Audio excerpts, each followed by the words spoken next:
I had a question for Mayor Brandley because this was something that was up in the air from one of the original calls regarding the sign, and the sign has been removed now. But I think that, something that stuck with a lot of folks, that was kind of unsettling was the mayor's, and this isn't a straw man at all, but the mayor, basically saying that he gets to decide, what terms do or do not constitute hate speech or offensive material. Because I remember he had said when I'd given before, an example of an anti-Semitic slogan, if that was up, what would his reaction have been? Would he publicly condemn that? Like I said, he did say it was against racism, but would not condemn the slogan "All Lives Matter." And again, that just seems to suggest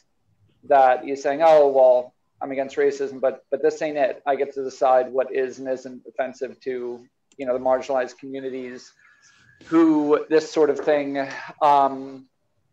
is harmful to." So I just wanted to check in, and I mean, this movement depends on the belief that people can change, and I was curious and wanted to check in with the mayor to ask him if that is a slogan that he would condemn, "All Lives Matter," and if it's something that he might understand a little bit more now that's been some time about the offensive context of that and the harmful context of it.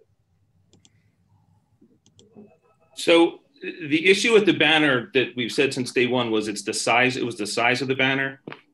So if whatever the text was, if it didn't violate an ordinance, I can't, as long as it's not violating an ordinance, it's okay in my eyes. I mean, there's rules in Oakland that have to be obeyed by, and if they're not obeyed, then they end up going to a court date, which is happening with this one. So that's where I stand on that. Okay, so residents, would be able to put up a properly sized sign saying "Death to all Jews" and stuff like that, right? Freedom of speech, yeah.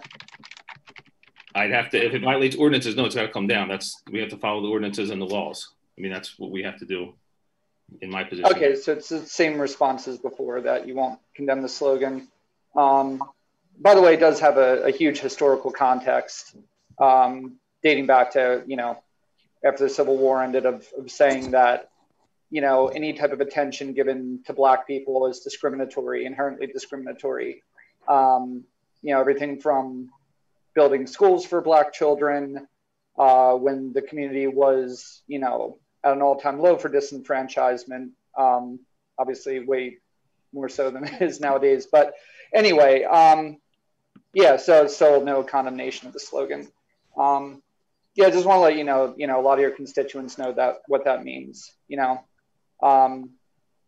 So anyway, all right. Thank you for your time. Sure.